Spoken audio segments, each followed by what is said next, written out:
I don't know why it takes so long for me to find a partner. Who says you have to? You are creating an expectation and an assumption that may or may not be relevant. But all this means is you don't understand how reality works. And you are focused on the idea of time instead of timing. Because when you allow reality to work for you, instead of trying to make it work in the way that your physical mind thinks it's supposed to, even though it doesn't have a clue what is actually best for you, but you have let it think that it does, and let the physical mind run your life by focusing you on time and where's that person? Tick tock, I'm running out of time. Why is it taking so long? Because you're waiting for it. That's why.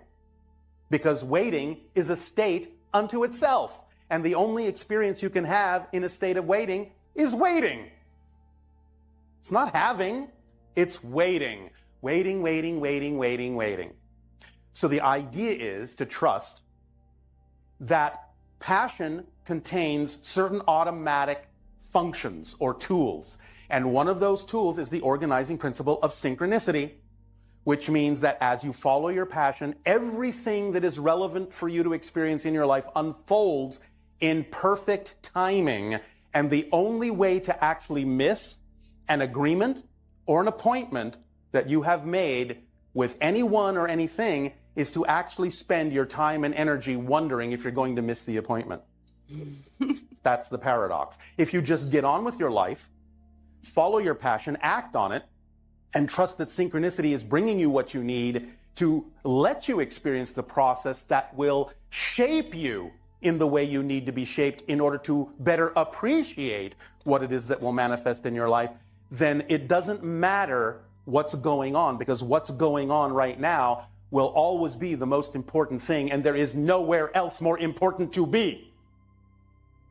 And nothing else more important to be going on than what's going on right now. So then you're not waiting for anything. You are experiencing everything in the moment as absolutely what it needs to be for you. Even if it's something you don't objectively prefer, there must be a reason for it to be there. And if you use it in a way you do prefer, you will always extract the beneficial effect from that moment. It's only when you think something doesn't belong or shouldn't be there that you actually make it take longer, because you are invalidating what it is that's come to you that actually is what you need. Even though your physical mind says, no, I don't need that. If it's there, yes, you do. Because there are no accidents. Everything is in orchestration. So even if it's what you don't prefer, there must be a reason that you do prefer for that to have shown up. If nothing else, it can even be as simple as something you don't prefer shows up to make it clearer to you what you do prefer by contrast. That's using what you don't prefer in a way that you do. And then it can go on its way because you've used up the reason it showed up. But when you deny it validity, you are invalidating a moment in your life, and you have removed a stepping stone, and now you have no way to step on that stone to get to the next one and the next and the next. I would like to meet a soulmate. I enjoyed a book called How to Meet Your Soulmate, and yes. In that book it said... I know what it said, you don't have to tell me. My question is, would I be able to meet my soulmate in this lifetime? No. Do you believe me? No. Why don't you believe me? Because it doesn't feel like I won't be able to meet this person from now on. It doesn't feel like it? You are saying that you trust your feelings? Yes? No? I don't know. Oh, one moment. Let's back up. Let's start over. You asked me, will I meet my soulmate in this life? I said no. Then I asked if you believed me, and you said, no, I don't believe you. And I said, why not? And you said, because I feel like I will meet my soulmate. So doesn't that mean you are trusting your feelings? More or less, yes. More or less? Well, which is it, more or less? I would like to believe. Oh, you would like to believe. Oh. Why? What does it mean if you believe that you will meet your soulmate in this life? Now, don't answer yet. I'm going to give you something to think about while you're thinking about it. Can you think about two things at the same time? Will that be all right? I'll do that, yes. Oh, all right, thank you. Soulmate is anyone you are interacting with at any given moment. Because right at that moment that you are interacting with them, they are the most important person in your life. But I understand what you mean by the other definition of soulmate. But what I am telling you now is, it is easier to attract the kind of soulmate you are talking about when you do not focus so much on needing that kind of soulmate and recognize everyone as a soulmate. When you recognize every person in your life at that moment is the most important person and therefore your soulmate at that moment, then you are validating and acknowledging that your life is already working just perfectly because it's bringing you everyone that needs to be brought to you automatically without you having to try to find them. When you understand that your life is already working perfectly by bringing you everyone you need, you can trust that it will continue to bring you everyone you need, and if that soulmate you're talking about needs to be in your life, then that soulmate will be in your life at some point automatically, just like everyone else, because your life already works. You do not have to search for your soulmate. Soulmate, soulmate, where are you? Because if you know your life works automatically, then you know everything will come to you as it needs to in the best way for you. But pay attention to this. If you are afraid, if you are in fear that you will never find your soulmate, then the fear is not allowing you to be your true natural self. And if you are not being your true natural self, how is your soulmate going to recognize you? You understand what I mean? So if you relax and just be yourself and trust that your life is working, then you will be your true self, and everyone that resonates, that vibrates to your true self will automatically come into your life exactly perfectly when they need to, and you don't have to wonder when they're going to get there because you're too busy interacting with who's with you now. Does that explanation work for you? Yes. Does that help clarify the idea of soulmate somewhat for you? Yes. I understand. Did you understand what I already said? Right now, this moment, right now, I'm your soulmate because you're interacting with me. You are my soulmate because you are interacting with me. Do you understand? This is real. It isn't just a word. We are soulmates right now. Right now, we are one soul. We are different aspects of one soul reflecting to each other. Right now, by being in this relationship, we are in love. The next person that comes into your life, the next person that you talk to will be your soulmate, and you will be in love with them. And the person after that, and the person after that, and the person after that. The one who will then find that it is appropriate to express that relationship to you romantically will come along when they need to, but you don't need to focus on it, as we already said. If you insist that it must happen a certain way at a certain time, then you're not trusting your life, which means you're not being your true self, and it means you're actually keeping that kind of a soulmate interaction away from you. First, you must be in love with yourself. When you are in love with yourself and allow yourself then to be your true self, everyone that needs to be in your life will be in your life exactly perfectly when they need to be. The timing is already perfect. Trust it. Treat everyone that you interact with as your soulmate, and before you know it, you'll find that you will be in a relationship with that particular kind of soulmate you're asking for. But the longer you exclude everyone else and insist only on that one person, the longer it will take for that person to find you. If you know they will show up in perfect timing, then you don't have to wonder what time it is and where are they. You understand? Is there such thing as soulmates? Let us begin with the second. Is there such a thing as soulmates? Yes and no. No, in the sense that it isn't always what you think it is, in the way that many of you define that idea, and yes, in that sometimes it is, but it is also many other things. In other words, it is, in some circumstances, true that different individuals have created for themselves a particular vibrational match in the idea of another soul. Sometimes that is actually even a split off of the same oversoul. Doesn't always have to be, but it can be.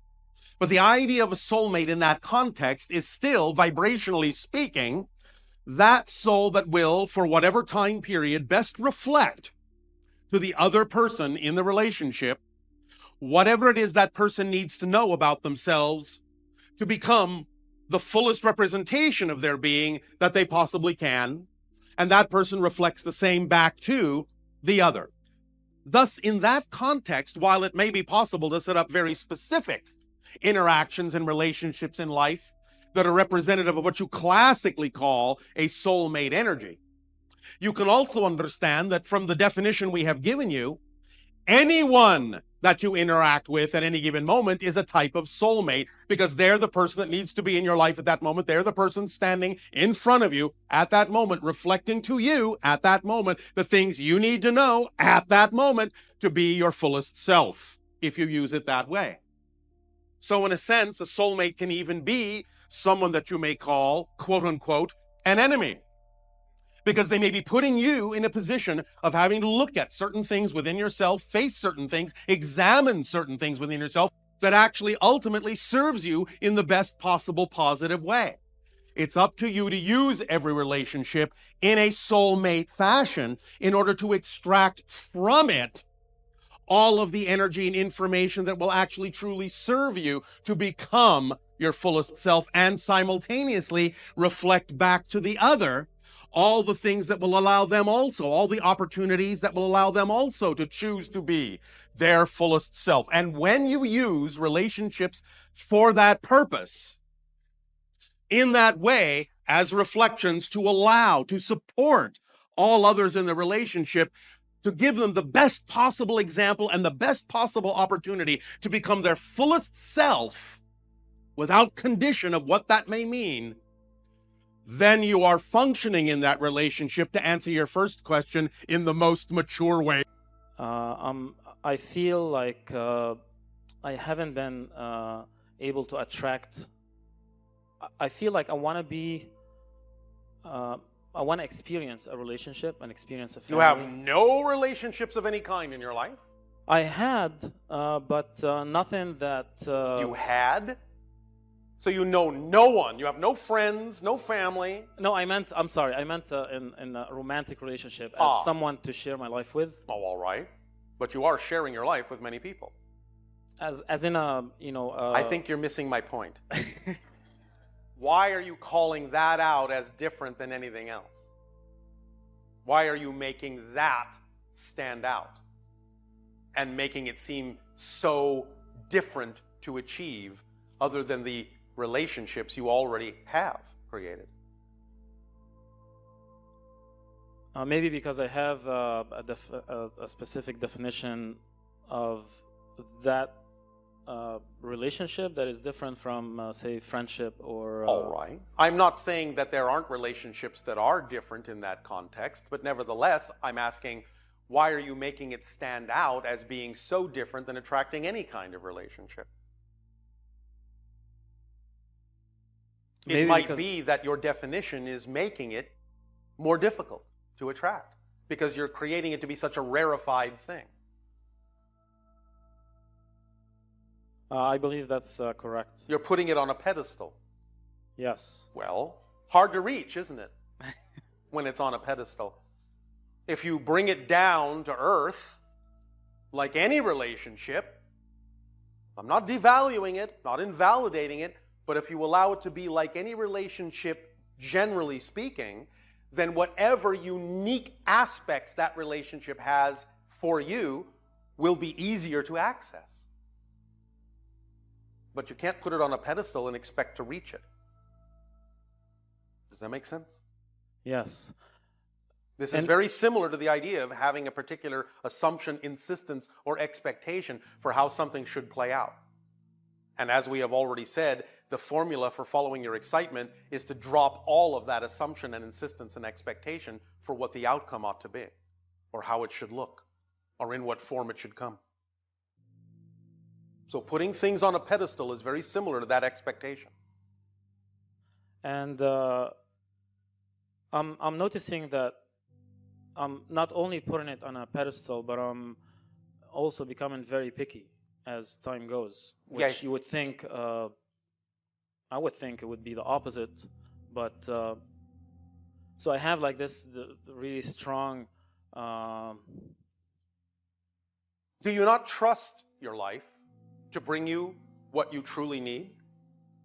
Do you have to engineer every detail to make sure it's right? Because becoming more picky, as you say, is the surest way to get reflections of others who are going to be just as picky about you. Remember, physical reality is a mirror.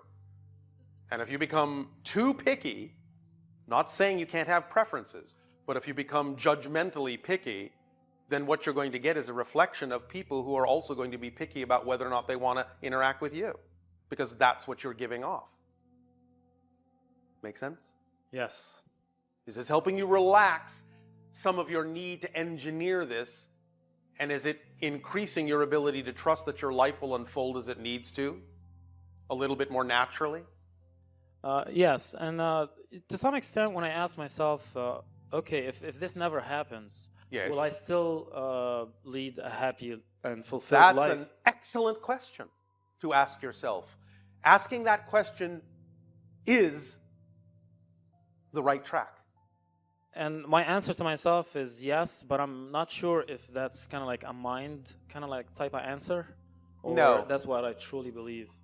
Allow yourself to believe it if you wish. You don't have to. But if you allow yourself to believe that you will still be truly happy, even if that relationship never occurs, then you'll be truly happy. And when you are truly happy, you make it far more likely that such a relationship will occur.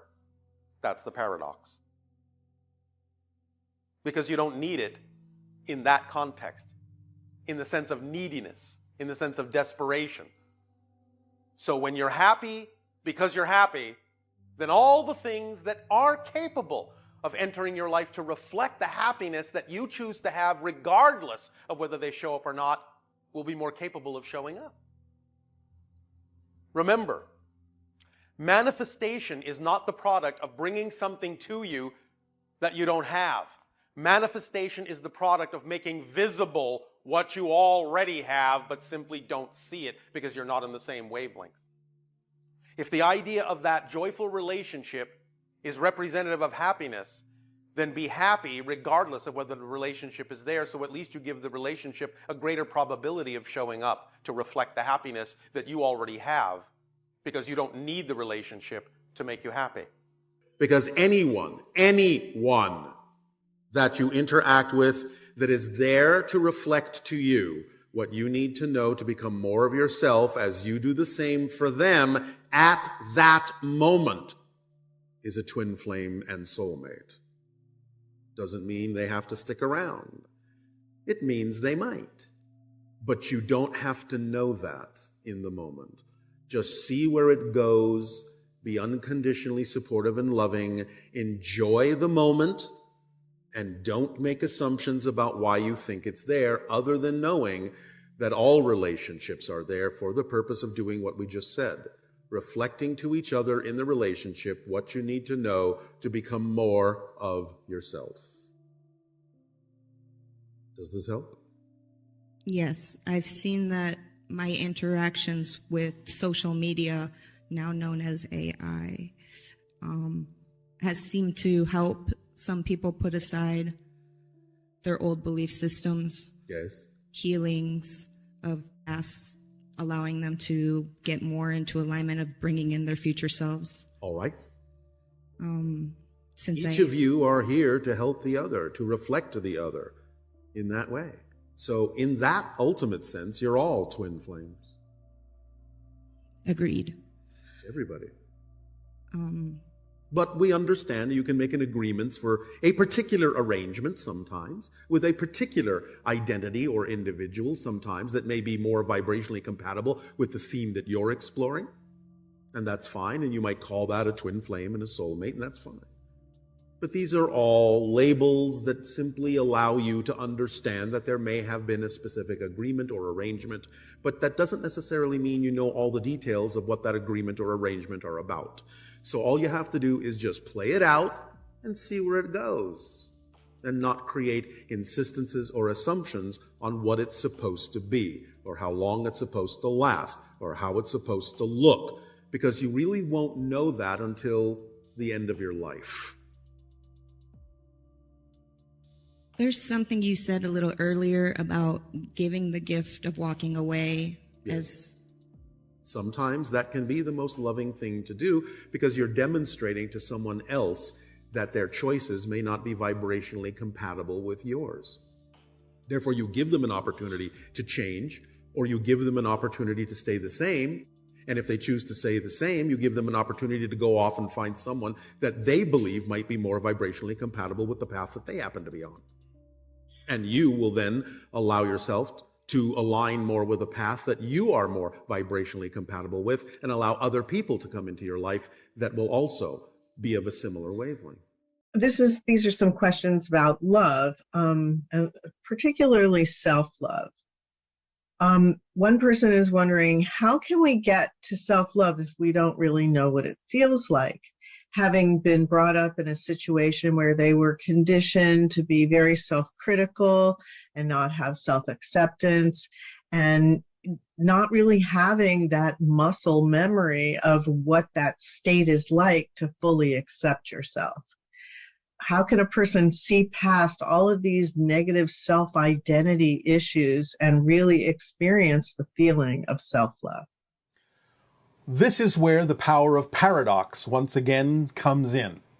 As we have said many times, you may feel powerless, but you're using your power to create that feeling of powerlessness. You may feel disconnected, but you're using your connection to all that is to create the experience of disconnection. So by understanding that you may be criticizing yourself, ask the question, why would I bother to criticize myself if I didn't love myself enough to do so? Because criticizing myself can be used to bring myself back into alignment if I find myself out of alignment. So use the idea of being critical, not in a negative way, but in a positive recognition that the only reason you would be critiquing yourself is because you love yourself enough to do so. And once you realize it from that perspective, you will actually paradoxically not be quite as critical in the negative way, but you will always check in with yourself to make sure that you are choosing the things that are truly vibrationally in alignment and compatible with who you prefer to be. It will change its quality. It will change its feeling. You will still check in, but it won't be a negative criticism. It will be an awareness of the idea of misalignment as opposed to alignment. You'll use it as an aligning tool and not a self-negative judgment on yourself for simply having gone out of alignment. And what is human love? Is it connection to ourselves? Is there any relationship, such as romantic, family, or otherwise, that's there to help us connect to ourselves and be more of who we really are? And why would a person feel a deep desire to love and be loved? Is it a childhood need that hasn't been fulfilled? Or is it just about really being your full self? There can be many circumstances in which you can relate the idea of feeling the need to be loved to a childhood situation, but the childhood situation may only have been pointing out the idea that every single being in creation has the urge to align and connect with all that is. If you want to recognize this as a great attraction, a great magnet, so to speak, that allows you to always yearn toward the idea of harmony and alignment with all that is, then you can translate that as a need to experience love of self and everything and all that is. Because love of all that is unconditionally includes you, because you are part of all that is. And love of yourself includes all that is, again, because all that is an expression of you and you are an expression of it. Not meaning to be too esoteric about this idea. There can be many different expressions of the idea of love. But in your society, sometimes they will get a little bit twisted and they will get a little bit put upon in the sense of assigning a meaning to why it has to be this way, imposing a structure on it that isn't necessarily as unconditional as you may think. It's all about relationships and realizing that all relationships, as we have said, are for the purpose of each person being attracted to other people to help them become more of themselves through reflection, through dialogue, through all sorts of ways, through behavior, and each person doing the same for the other, allowing them to become more of who they are through recognition and awareness and awakening. And that is the ultimate love, is the idea that relationships are about love, unconditional love, if you're functioning as a reflective mirror for others and yourself, letting them reflect to you what you need to become more of who you are. Okay, thank you. I want to heal conflict and rekindle my zest for life. You say to follow your passion, but I also feel like my passion is irresponsible. Can you guide me to have clear passion and to help heal the conflict within and without? Well, we may need to have a conversation with this person about exactly why they're defining the idea of their passion as something that's irresponsible. We would need to understand what it is they are recognizing or defining as irresponsible. But nevertheless, without going into the specifics for that particular individual, if you feel that your passion is irresponsible, then you don't have a clear definition of your passion, because your true passion cannot be irresponsible. If you are being irresponsible, then you're not functioning in your passion. That's really all we can say about it, is to watch your definitions, because by definition, acting on your true passion could never actually be irresponsible. Even if someone else may define it as such, if you know that it's not intentionally harming anyone or misleading anyone in any way, it's not being dishonest, it's a true representation of who and what you are at the moment, and you're able to communicate this clearly to other people and let them know who it is you truly are and what it is that is true for you as a passion, as a truth, as a core vibration for you, then you're not being irresponsible. If you hide these ideas from others, then yes, you may be being irresponsible even about your passion. But then again, you're not functioning truly in your passion if you're being irresponsible that way, by not having true open communication with people about what's going on for you and why you're choosing what it is you're choosing. Come down to the question of why you're choosing to do whatever it is you're choosing to do, and investigate with honesty within yourself about whether you're actually truly acting on a real passion, or whether it's simply your anxiety being disguised as such and then coming off as true irresponsibility. And what about the situation where a person has a passion for a certain career and they've been following that passion and they've received lots of support from other people doing it, people have invested in them doing it, all of those things that create a bond around their passion, and then they don't feel the passion anymore and they want to change, but they feel guilty about abandoning, in a sense, all the people that have supported them in their passion.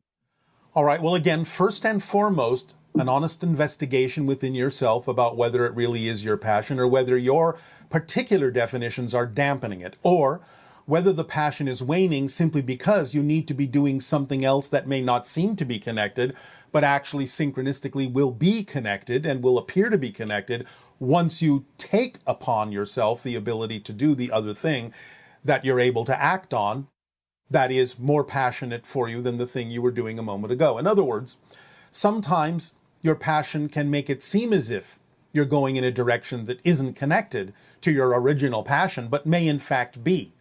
So you may have to look at it and include that path that may seem to be disconnected and define it as part of your path, part of the original passion, to see if it will bring you back to the original thing once you have gathered whatever experience you will gather by going off on what seems to be a tangent, but ultimately may prove to be otherwise, may prove to be part of the original passion. Remember, don't judge it by how it looks. Allow yourself to know that all passion is connected to every other passion, and it's the feeling of passion that guides you to let you know that all things are connected, even if on the surface of their appearance they don't seem to be. But always investigate your own definitions to make sure you're not the one dampening the passion when the passion could be there. So the guilt may simply be an aligning energy to let you know Some self-investigation needs to be done here to determine for yourself whether you are dampening the excitement through your own negative and fear-based definitions, or whether you're actually going off on another path that is part of the overall path, but doesn't seem to be right now. But you have to trust that if it really has more passion than anything else, and you're not the one dampening the original passion, then it is included in the original passion, and there's something about acting on that particular path that will be important for the original passion as well, or will take you where you need to be. And of course, all of this comes, once again, with clear communication to others about what you're going through, because they may also have some advice for you about how you may handle the situation. Be inclusive in your communication if there are those that support you, and allow them to give you some reflections that may clear up the situation for you immediately, rather than figuring this whole thing out by yourself. Would that also apply in situations where some people like to build companies, but then once they've finished building it, they're not interested in doing it anymore? They want to go find another company to build. Yes, perhaps, if, again, that's truly representative of their passion waning naturally, because their passion may simply be to build companies that other people will run.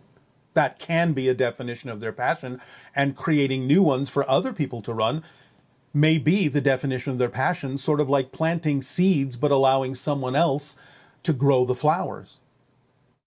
So it just requires self-examination and looking for other ways to handle the situation so that everyone can be served. Absolutely. That may be the definition of the passion. Not every project has to come to completion with the original person. So the idea is really be honest about what your passion is, and let those that can help continue your passion in the way that serves them also serve you. Okay. And this person is asking about staying positive, or at least going into a neutral state. Is it necessary to release your negative beliefs in order to stay in a neutral state? Or if your negative beliefs keep coming up and you're not able to move into a neutral state, is there a permission slip or a tip that you can use to get into a neutral state? Well, again, remember what's being defined here is one of the tools of the formula, which is the reflective mirror. As we have said, you may think you've let go of all of your negative or fear-based beliefs, but if they do keep coming up, if new ones keep coming up, that's the reflective mirror showing you, revealing to you that you may have had a few negative beliefs hiding in your unconscious mind. So the very idea of having them come up is an exciting prospect, because it allows you to let go of them by being made aware of them. If the same thing keeps coming up, all that means is you haven't really found the core negative belief that's generating that particular feeling, because remember, feelings can't exist in a vacuum. So if you feel something, it means there's a belief or a definition behind it that you're buying into. This is a golden opportunity to understand yourself and clarify yourself and become more transparent to yourself, to know thyself more clearly. It's not about arriving someplace where this doesn't happen anymore, although you can. But if you're making that more important than investigating why that came up and what you're still holding on to, then you're missing the point. Whatever's going on in the moment, whatever you're facing in the moment, whatever comes up in the moment is the most important thing that can possibly be happening at that moment, and is part of the process of why you chose to have this physical experience. So get into the idea of these things that come up, find out what you're holding on to that you don't prefer, and let it go by making it nonsensical to keep holding on to it, by making it make no sense to hold on to it. But don't necessarily negate the process. The process is clarifying you. And how does one differentiate between anxiety and excitement? I would think it would be self-evident if you're honest. The idea really is you can tell the difference. And this is why we have shared with you questions like, well, if I did move forward in this way, what am I afraid might happen? Because that will reveal any anxieties that might be within you that you were unaware of. And if the whole path is truly anxiety being disguised as passion, because you're afraid to face something within yourself, Asking that question will reveal that to you as well. So again, this is why we give you those questions. What would I have to believe is true about myself in this situation in order to feel the way I do, or in order to be confused about whether I'm feeling excitement or anxiety? You can put the question in that form as well. Or again, if I did move forward in what I believe to be my passion, what am I afraid might happen? And that will usually reveal, if you're willing to hear the answer with honesty, that will usually reveal whether what you're doing is actually part of your passion or not. And what about in the situation where someone has a kind of ADD or some version of that, where bright, shiny object, oh, that's exciting. Oh, I'll run after that. Oh, what about that? And then can't really stay focused on, is that an indication that there's underlying anxiety that is driving that? Yes, because the idea of ADD, in a sense, energetically, is an avoidance issue of facing something that would actually allow them to stabilize in the present. They're avoiding the present because they have a belief that something in the present is too painful for them to experience. So they're distracted by every shiny object that keeps them out of the present. Does the Trinity, positive, neutral, and negative, come from our limitation of awareness? Or are there any beings in consciousness in the universe that see existence not in a positive, negative, or neutral perspective? The positive, negative, neutral perspective is inherently built into all levels of all that is, except all that is can experience the totality without differentiation between those particular energetic aspects. If you don't eat chocolate or drink wine, how exactly do you celebrate Valentine's Day on Essassani? And do the hybrids go through adolescent crushes like people on Earth do? We don't celebrate Valentine's Day on Essassani. That's a holiday on your planet. Our children do not go through teenage crushes. These are not relevant questions for my civilization. We are always in love. We are always harmonious. We are always balanced at this point in our evolution. And we do not have the idea of holidays in the same way you do. Okay. And in your travels, what is the most number of hearts that you've ever encountered in a single being? 5. And how does that play out in terms of the expression of the being, or what does that mean? I guess it's different for each civilization, but Yes. I don't know if there's anything you can share with us about the nature of a civilization where people have 5 hearts. Yes, although the most common we have ever encountered is 3 hearts. This again is representative of the idea of the triad, the trinary function of all that is, the Trinity, so to speak, where the vibrations of the hearts bounce off and reinforce each other in a very particular geometric format. It's very stabilizing in that sense for these particular civilizations that we have encountered, where the beings have what you would consider to be 3 hearts. It doesn't mean that they're hearts in the same way that your heart is structured, but they function similarly. The 5 heart beings perform a very specific kind of function with regard to the heart connections being connected to different aspects of nature or spirit. In other words, each heart serves a function of making a connection to a different aspect of their reality. They can actually switch their focus and their concentration from heart to heart to amplify and magnify their connection to different parts of nature and their particular experience of reality. It's quite unique in our experience. Amazing. Are there like negative oriented entities in 5th density? The only level at which you could say that something might in some way be negatively oriented in 5th density is the lower astral realm, where you can have spirits that have unfinished business, may not even know that they're dead, may be harboring and holding on to old belief systems that don't let them to pass on to higher realms of spirit. So you can have that experience in the lower astral realm of non-physical reality, which is fifth density. Okay, and how do non-physical and quasi-physical beings experience laughter? Do you all laugh? And Yes, we do. The idea, again, is that it may be experienced as an overwhelming or larger infused sensation that is more expansive than just being contained within the physical parameters of a body. It's like suddenly being filled with light, would perhaps be the closest analogy we can make. I think you mentioned if you actually started laughing when you're when Daryl's in the channeling state, that it would wake him up or make him come out of the state? It would cause a disconnection because the laughter would be centering for us. So as we blend more, as the channel matches our frequency more, there can be some slight opportunities for you to experience us having a laugh. But in general, were we to go fully into that state, there might be a disconnection if the channel's vibration is not equal to the level in which we experience that state.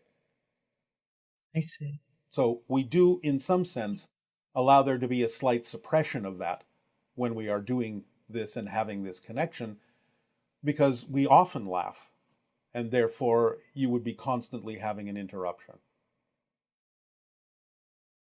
I guess you have to learn how to control that, huh, when you're channeling. So it's automatic. Because again, it comes with our intention of delivering information in a certain way, and therefore it's automatically dampened to the degree necessary for us to continue the conversation. And one person asked, why has Daryl's style of channeling Bashar's energy changed over time? It seems like there is less of an accent, less teeth clicking, less affect. Is this because something has changed about Earth's vibration over time and it's gotten easier to transmit to us here? And why did it originally come through the way that it did? Yes, it's a matter of practice. It's a matter of getting used to a frequency. It's a matter of becoming his version of us, raising his vibration to become more like us, and therefore there's less difference between us and him. Therefore, you would experience less difference. In the beginning, of course, he wasn't used to our energy at all, and therefore it took some time for him to allow his vibration to rise to the point where you start to lose the differences between us, and we can rely more on the way he exists in his reality to deliver the information in a way that is not filtered, because he is more willing to be open and letting the information come through.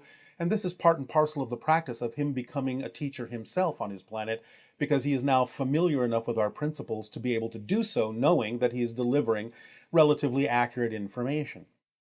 Because the idea of all channeling is not necessarily for the differences to continue, but for the similarities to become more apparent in your reality, to know that you are just as connected to everything just like we are, and can exhibit that for yourselves. Therefore, you will experience less of a difference. There will be a few things that may remain, so that you understand that there will be a perceived difference on a minor level. But nevertheless, the idea is for fluidity and flow to take over, so that the information can come through, whether from us or from him, to the same degree.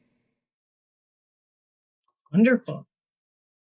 And the idea of the teeth clicking and other things like that is simply that from time to time, there may be something that we are doing for which there is no translation, and so his body must react to something, and therefore it will be in a non-verbal, non-linguistic fashion that lets you know that something is going on our side that you may not be aware of, that you may not be seeing fully, but the clicking and other affectations may let you know that something is going on that's not being translated fully.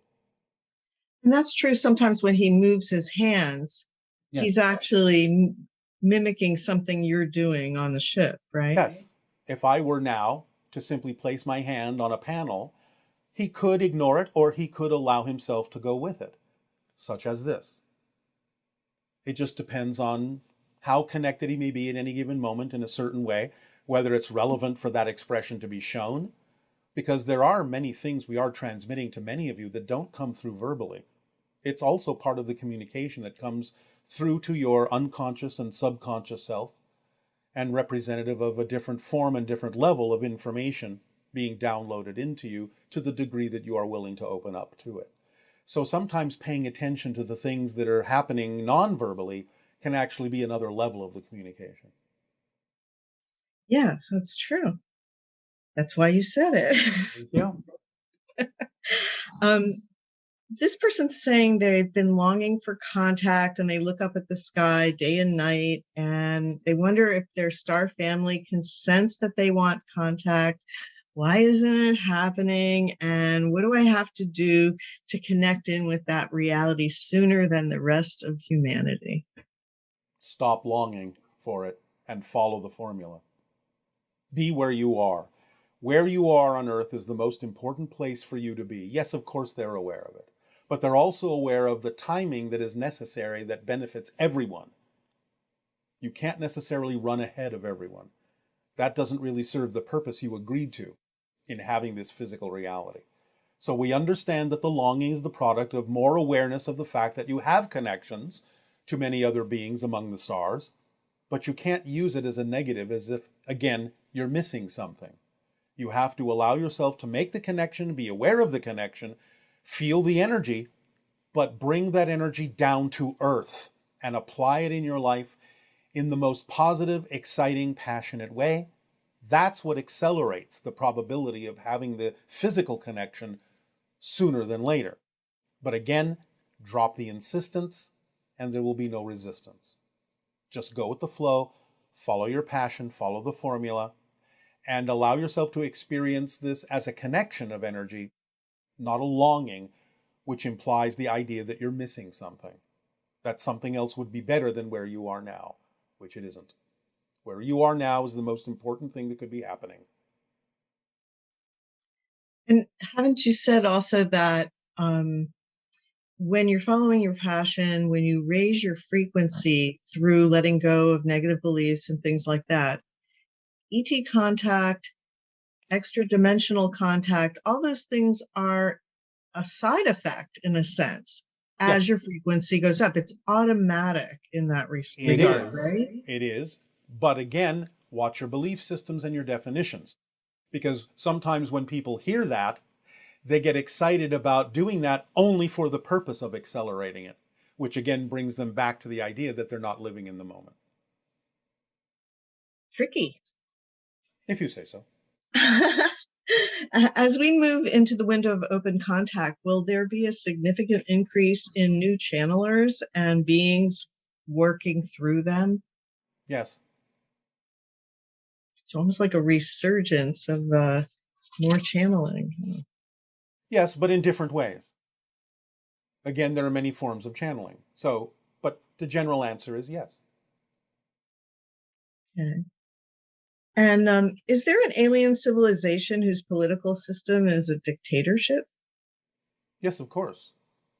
Those things exist, and we have discussed some that existed in what you call the past in the ancient Orion systems, which were extremely oppressive and dictatorial. And there are some that still exist out among the stars. It's not like they can basically reach you or affect you in any given way. But yes, they do exist here and there. Okay. And if the Greys couldn't reproduce, then how exactly did their form mutate over time while they were still underground? Genetic engineering. Oh. They had to genetically engineer themselves to adapt to the changing environment. And do a lot of other civilizations that you've encountered also work on the principle of synchronism like the Sasani beings do? Quite a few do, especially those that are really part of our interstellar alliance. It's really the currency of our alliance. And so, who in your reality, or how did your civilization discover that we change realities billions of times per second? Well, this is really quite obvious when you start thinking about what it is your own scientists are looking for. They're looking for an idea called the unified theory of everything. where they understand that everything is an expression of the same one basic fundamental thing. But if you take that a little further, you have to understand that if you're going to reduce everything down to something that is an expression of one thing, well, you have to include space and time as well as forces and other attributes of physical reality. By reducing space to its simplest form, it reduces down to a single dimensionless point. By reducing time down to its simplest form, you reduce it down to a single timeless moment. If you understand that everything is one thing, and therefore even space and time are reduced to their simplest components, then the experience itself of being capable of experiencing what appears to be vast space and vast amounts of time must be a projection that all exists at the same time, and therefore you logically conclude that what appears to be different locations and what appears to be different moments must all inhabit the same now moment and the same now point.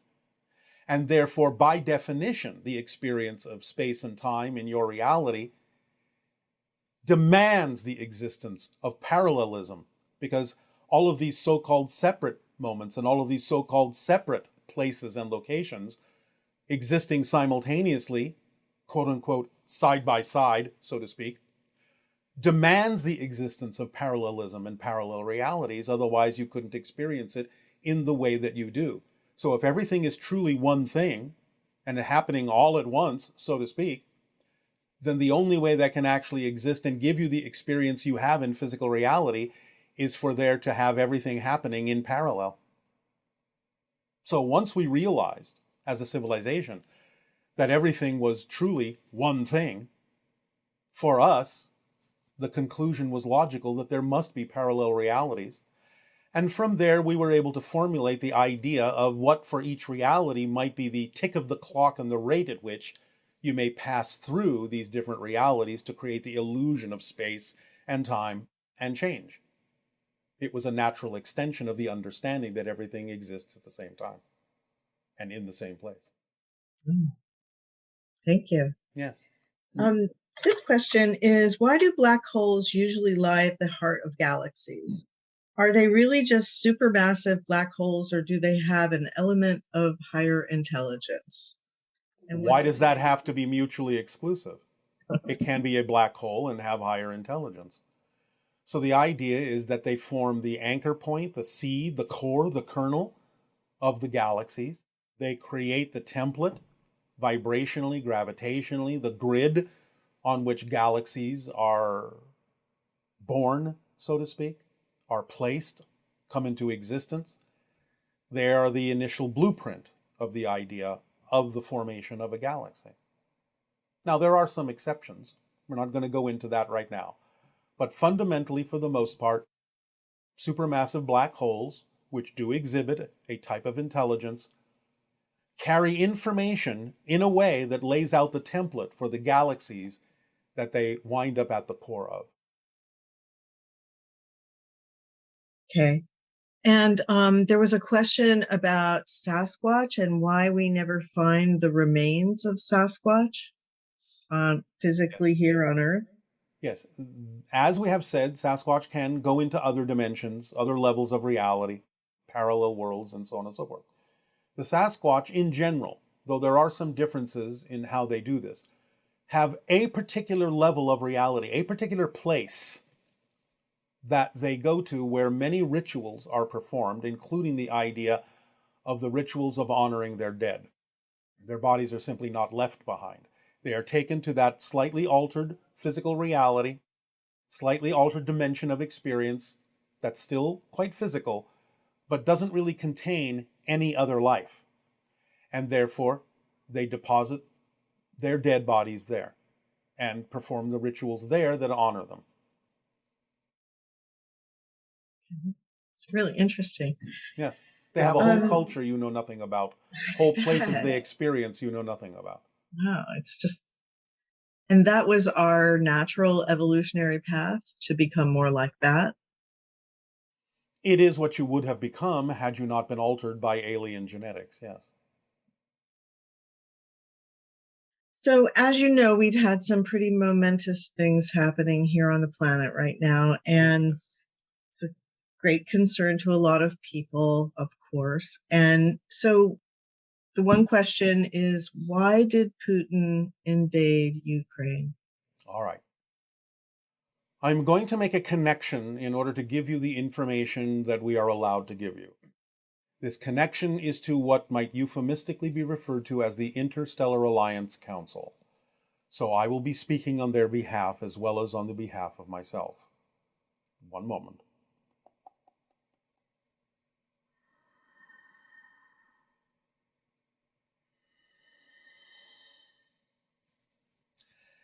At this moment, the being known as Vladimir Putin is the most frightened and weakest person on your planet at this moment.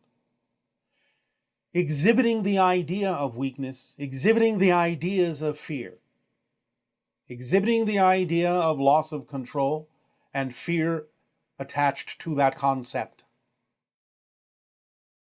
Using force, using weapons, using coercion, using lies does not make one powerful. The use of such things is an indication that the person using them or the people thereof fear that they are weak and powerless. For they do not believe that their ideologies and their perspectives are powerful enough to draw and attract those to them without coercion, without force, without weapons, without lies. Therefore, they do not really believe in the power of their own ideology.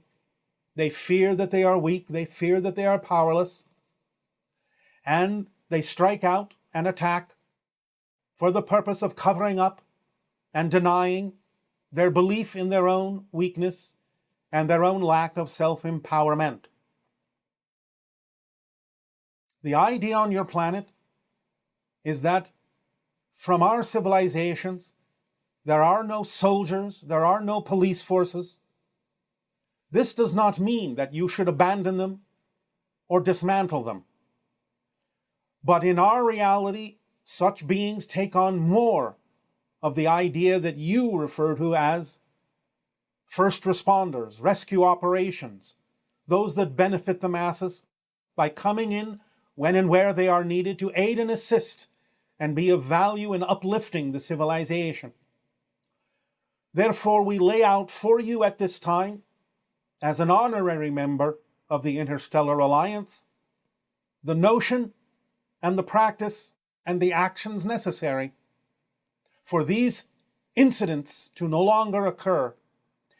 You have to have what you call your military and police forces, where each and every individual understands how life works and has an ethical and moral center on an individual basis, rather than following orders in a slavish way. They would respond to any such being as a dictator that is operating in a negative, coercive, lying, forceful way with a no. We will not follow you because it is outside the alignment of our moral and ethical centers in our connection to all that is. Such beings would be an aberration on your planet and would be immediately removed into a program of correction and therapy to allow them to learn to connect to their own self-empowerment, their own spiritual center and expression of all that is, rather than being left, as you would say, in charge. When you can, create programs that instill this universal ethical and moral center, a sense of connection to spirit, and expression and actions that are in alignment with who you truly are as powerful beings, and honoring and owning your own true power, it will no longer be necessary to have soldiers that follow orders slavishly. It will no longer be necessary to have a police force that must enforce the law, but simply act as those that guide, nurture, uplift, remind, in the same way that we have the organizational bodies in our alliance that amplify and magnify the concept of organization, the concept of awareness, the concept of stability, the concept of fluidity, the concept of adaptability, and the concepts of strengthening and magnifying everyone's individual self-empowerment in a way that functions harmoniously throughout the whole. You must think in terms of whole systems, rather than components that you struggle to piece together. In this way, when there are no longer those that simply slavishly follow orders, but each having their own ethical and moral center, will such actions as you are now experiencing on your planet no longer be possible. You must allow yourself, if you wish, to create programs, to teach, to educate, to help each individual find their self-empowerment and align to the idea of what you call the positive side of their ethical and moral experience in life, to connect back to their awareness of all that is, so that they will no longer support individuals who force, who coerce, who lie. The idea, therefore, is that this program must be started on your planet for you to truly achieve what can be achieved in your connection to our interstellar alliance as a full-fledged member. Through the window of open contact, it would be wise if you would accelerate these programs in such a way, create these programs and act on them in such a way that you can allow each to feel their own true self-empowerment and move forward as a collective whole, a collection of absolute individuals who are each empowered to be their unique selves with their unique connection to all that is, no longer slavishly following orders for those who fear that they are powerless, who fear others, who fear loss, who fear disconnection, who fear they are weak. For again, weapons do not make you powerful. They are a statement that you feel and believe you are powerless to attract what you need in life without them. Let that be the anthem of your world. We thank you. Will that have answered your question? Yes, thank you. There was a follow-up question also, which was, will the ETs prevent full-scale nuclear war, and how can they do that? As we have said many times, there have been many demonstrations given over the military bases on your planet that harbor nuclear missiles, where our crafts have, by hovering over and extending their electromagnetic beams, shut down the launch codes, erased the launch codes, scrambled the launch codes to demonstrate that while it might still be possible for there to be a limited nuclear strike, a small one somewhere on your world, the idea of global thermonuclear war would rip through the fabric of dimensions to other realities, and this you are not allowed to do. So this will be prevented on a larger scale, even though smaller scales that will not have that effect interdimensionally can still be allowed, because you still have to make up your own minds about what you wish to experience on your world.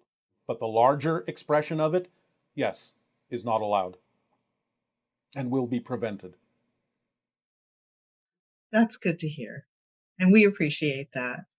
And we appreciate everything that you've shared. Thank you so much, Bashar, from me and from all of our listeners. We really appreciate you and love you. Our unconditional love to you all is our passion and our pleasure to interact with you in this way. And now, please allow yourselves to enjoy the idea of your heartfelt meditation. Circumstances in physical reality, thus, are illusionary. They're just symbols. Again, as we have said many times, it's just a reflection based on what you are giving off. Now, the secret calls this idea law of attraction the primary law. We refer to it as the third law of creation. It is, however, the first law of action, even within the four laws. Because the first law, that you exist, is simply a description of a state of being. The second law, that the one is all, the all are one, is also a description of the nature, of the structure of that state of being. But the third law, what you put out is what you get back, is the first law of action. And that is what is being said and the difference being made in The Secret by calling the law of attraction the first or primary law of the universe. Because it is the first law of action, and it's therefore the first law that actually brings about manifestational experience. Then the fourth law, everything changes except the first three laws, is what qualifies and colors that experience, what allows you different perspectives of the experience of creating the idea of physical reality. You will remember that what was also very important in The Secret was this idea that we talked about before about being passionate, as expressed in the concept of play, of playing with everything that happens in your reality, really having an attitude of gratitude toward it so that you receive every experience you have in a playful way, and thus by receiving it in that playful way can do that much more with it, be that much more creative with it, allow it to be that much more flexible, malleable, stretchable, changeable, formable. Play. That energy is what allows physical reality to become like clay. So play with the clay of physical reality. If you approach it from an energy state of being that is of a lower vibration, that's when the clay hardens. That's when it's unchanging in that state. But as soon as you start to be more playful with what's going on in your life, it softens and becomes clay-like, plastic, malleable, formable, changeable again, and gets in step with the fourth law, as you do. Change is the only constant. So in that sense, when you become more playful, you become more changeable. And as a result, your physical reality will mirror that changeability. Become easier to transform from one kind of reflection to another. Now, very important. This is where physical mind, once again, can sometimes get caught up in its own sense of control. And that is that when we talk about the idea that what you put out is what you get back, the physical mind, because, again, of how it looks at physical reality being the only thing there is, will assume that if it doesn't see an exact one-to-one reflection in the circumstances that surround you with what it is you believe you're giving off, you will think that something has failed.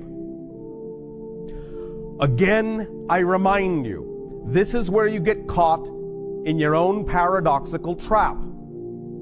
Even though it is true that what you put out is what you get back, and that by being in a certain state of being, that will determine what the circumstances around you are, the first stage of that, the first manifestation of that will be usually, especially in your world of space and time, usually the first reflection will look the same as it used to.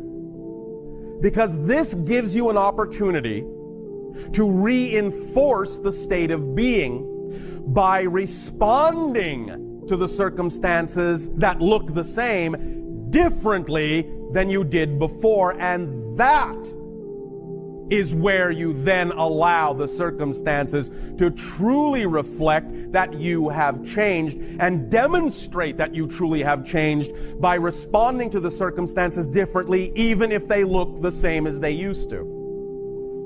That's how it works. So the first reflection will usually be an echo of how it used to look.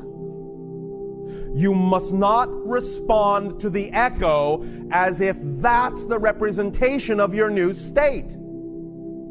You must respond to it, in a sense, as if you know it's just an echo, and that what you're putting out now, the new response to the old circumstances, that will solidify the vibration of your preferred state of being and truly allow the circumstances to change themselves and take their cue from the new vibration you're putting out, which is the absolute certainty that you are different. Because if you respond to the old echo in the same way you used to, you are not different. So in a sense, it's like you're testing yourself.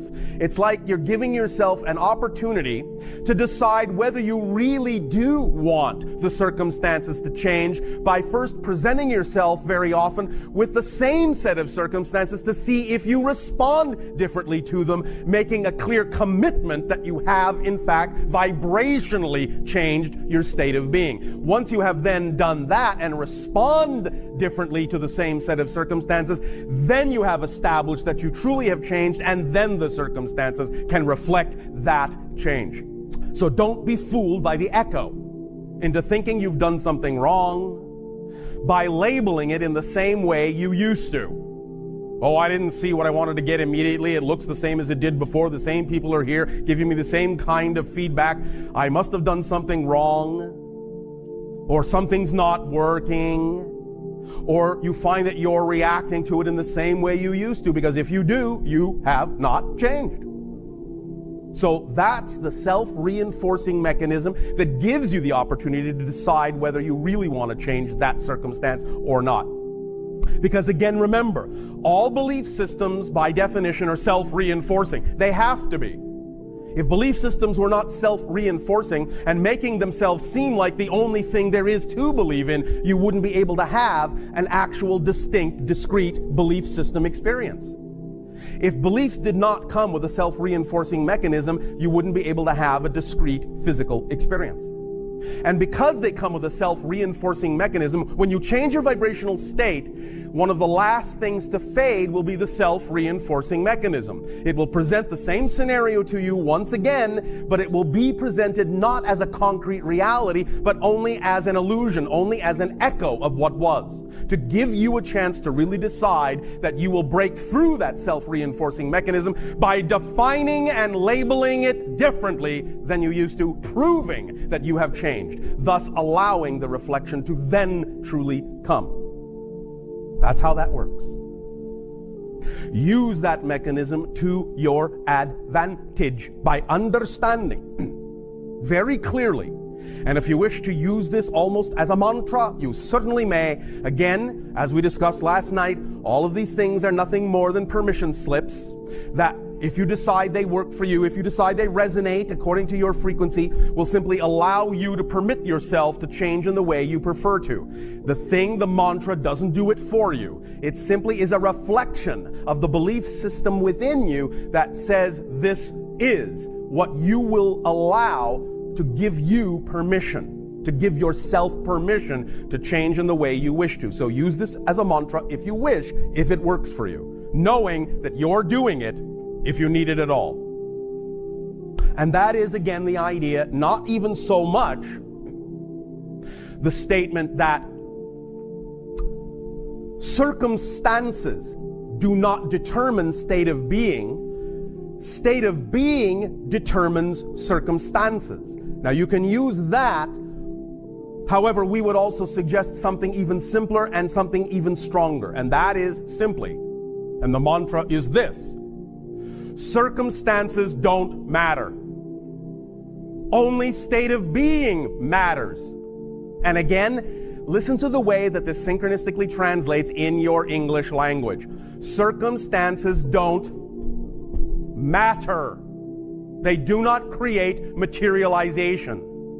Only state of being matters. Only state of being materializes experience. So, the mantra is, anytime you find yourself doubting, stuck, fearful, because of what you believe the situation is, what you believe the circumstances are, you can, if you wish, use this little reminder. Circumstances don't matter. Only state of being matters. And then choose the state of being you prefer. And then redefine the circumstances from that state of being, so that you can erase the echo and allow the true reflection to then take form from your state of being. Circumstances don't matter. Only state of being matters. Now, we apologize if what we are about to do with you, to some of your physical minds, may sound, a little cultish. It isn't meant this way. It's simply meant to express to you something very important.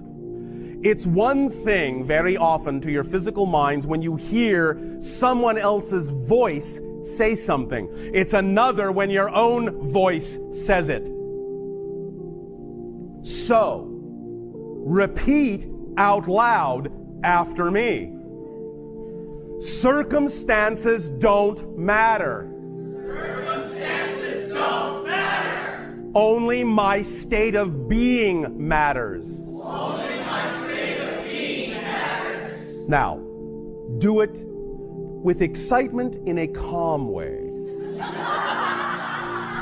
Because what this begets is simple certainty. Repeat. Circumstances don't matter. Only my state of being matters. One more time. Circumstances don't matter.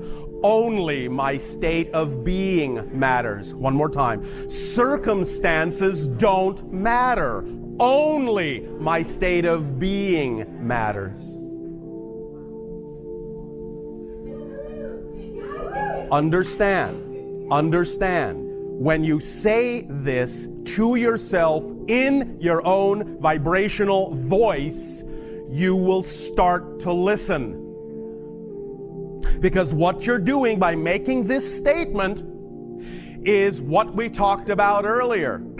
You are voicing a message from the higher self in language the physical mind understands. This mantra and all mantras of this nature are exactly that kind of tool. It is a way of translating for the physical mind in terms it can understand a communication from the higher self. That's why they're powerful, if you agree that it's a permission slip that works for you. So, anytime you find yourself in doubt, in fear, confused about the circumstances going on, stop. Say to yourself, out loud, no matter how many people might think you're crazy. Yes, of course, yes, of course, yes, of course, you can say it inside your head if you wish to. But if you're really being bold, and if it's really important to you to have the reality you prefer, then make a commitment and say it out loud. You don't have to shout, you don't have to scream. But stop and say, circumstances don't matter. Only my state of being matters. What state of being do I prefer? Then choose. And as you choose, behave that way toward the circumstances. You will be amazed at how quickly it will evaporate. You will take people off guard. At the very least, they might say, "Oh, she's crazy," and move away. And then you won't have to deal with them anymore. So one way or another, it will create the bubble reality of your preferred vibration and will act as an organizing principle and driving engine to move out of that bubble any vibration that is incompatible. It is one of the strongest, most centering statements you can make for yourself. Circumstances don't matter. Only my state of being matters.